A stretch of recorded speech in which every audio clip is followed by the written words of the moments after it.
Hello, അപ്പോൾ ഇന്നൊരു beauty വ്ളോഗ്സുമായിട്ടാണ് ഞാൻ വന്നിരിക്കുന്നത്. നമ്മുടെ ഫേസിന് നല്ല ഗ്ലോ കിട്ടാനും നമ്മുടെ നമ്മുടെ സൺ ടാൻ ഉണ്ടല്ലോ അതൊക്കെ റിമൂവ് ചെയ്യാനായിട്ടുള്ള അടിപൊളി വിദ്യയുമായിട്ടാണ് ഞാൻ വന്നിരിക്കുന്നത്.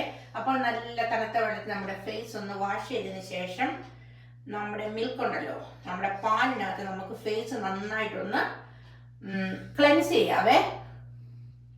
നന്നായിട്ട് അങ്ങോട്ട് ചെയ്യുക. ഒരു കോട്ടൺ ബോൾ എടുക്കുക, അല്ലെങ്കിൽ ടിഷ്യൂ പേപ്പറോ ചെറിയ ടവലോ എന്തെങ്കിലും കൊണ്ട് നന്നായിട്ട് ക്ലെൻസ് ചെയ്ത് കൊടുക്കുക. അപ്പോൾ നമ്മുടെ ക്ലെൻസിങ് കഴിഞ്ഞു. ഇനി നെക്സ്റ്റ് സ്റ്റെപ്പ് എന്ന് പറയുന്നത് ഞാൻ നിങ്ങളെ കാണിക്കാം. നമുക്ക് ടൊമാറ്റോയിലോട്ട് കുറച്ച് കോഫി പൗഡറും ഹണിയും കൂടെ വെച്ച് നന്നായിട്ടൊന്ന് സ്ക്രബ് ചെയ്ത് കൊടുക്കുക. അപ്പം നമുക്ക് വേണമെങ്കിൽ ഫേസ് കഴുകാം, അല്ല കഴുകിയില്ലെങ്കിൽ കുഴപ്പമില്ല. നമുക്ക് ഇങ്ങനെ തന്നെ നമ്മുടെ സ്ക്രബിങ് തുടങ്ങാം. അപ്പോൾ ഞാനിവിടെ ടൊമാറ്റോ നന്നായിട്ട് കഴുകി തേണ്ടത് ഹാഫാക്കി അതേ കോഫി പൗഡർ വെച്ചു. ഞാൻ ഇൻസ്റ്റൻറ്റ് കോഫി പൗഡറാണ് വെച്ചിരിക്കുന്നത്. ഇനി നമുക്കിതിലേക്ക് കുറച്ച് ഹണി ആഡ് ചെയ്യാം. അപ്പോൾ ഞാൻ ഹണിയും ഇവിടെ ആഡ് ചെയ്തു. നമുക്ക് സ്ക്രബിങ് തുടങ്ങാം. അപ്പോൾ നമുക്കൊരു 5 to 6 മിനിറ്റ്സ് സ്ക്രബ് ചെയ്യാവേ. അപ്പോൾ നമുക്ക് വേണ്ട നന്നായിട്ട് വേണ്ട താഴെ നിന്ന് മുകളിലേക്ക് സ്ക്രബ് ചെയ്ത് കൊടുക്കാം. ഞാൻ നേരത്തെ പറഞ്ഞിട്ട് നമ്മൾ 5 to 6 മിനിറ്റ്സ് നമുക്ക് നന്നായിട്ട് സ്ക്രബ് ചെയ്ത് കൊടുക്കാവേ. അങ്ങനെ സ്ക്രബിങ് ഒക്കെ കഴിഞ്ഞു. നമ്മൾ സ്ക്രബ് ചെയ്ത് കഴിയുമ്പോൾ മുഖത്തിന് നല്ലൊരു സുഖമാണ്. അപ്പോൾ സ്ക്രബിങ് കഴിഞ്ഞു. ഇനി ഞാൻ ഫേസ് വാഷ് ചെയ്യാൻ പോവാണേ.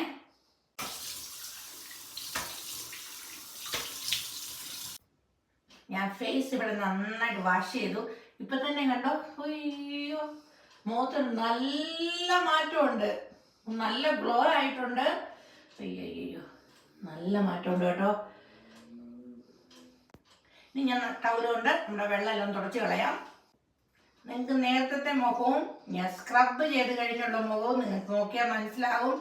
നല്ല ഷൈനി സ്മൂത്ത്. പിന്നെ ടാൻ കുറച്ച് കുറഞ്ഞിട്ടുണ്ട്. പിന്നെ ടാൻ നമുക്കറിയാമല്ലോ, ഒരു പ്രാവശ്യം ഇടുമ്പോൾ ടാൻ പോകത്തില്ല. നമ്മൾ ഒരാഴ്ച ഒരു 2-3 പ്രാവശ്യം ഇങ്ങനെ ഒരു കണ്ടിന്യൂസ് ആയിട്ട് 2-3 ആഴ്ച ചെയ്താൽ നിങ്ങളുടെ ഫേസ് നല്ല ക്ലിയർ ആകുന്നതായിരിക്കും. ഇനി നമ്മുടെ സ്കിന്നൊക്കെ ഒന്ന് റിലാക്സ് ആകണം. അതിനുവേണ്ടി നമുക്കൊരു ലോഷൻ, ഫേസ് ലോഷൻ അപ്ലൈ ചെയ്ത് കൊടുക്കാം. നമുക്കിതൊന്ന് അപ്ലൈ ചെയ്ത് കൊടുക്കാവേ. അപ്പോൾ guys, before and after what A difference. എല്ലാവരും ട്രൈ ചെയ്യണം കേട്ടോ. ഒരു അടിപൊളി വിദ്യയാണിത്. അപ്പോൾ ഒരു അടിപൊളി സ്ക്രബിങ്. അപ്പോൾ അടുത്ത വീഡിയോയുമായി നമുക്ക് വീണ്ടും കാണാം. വീഡിയോ ഇഷ്ടമായാൽ share, like and subscribe. Bye bye.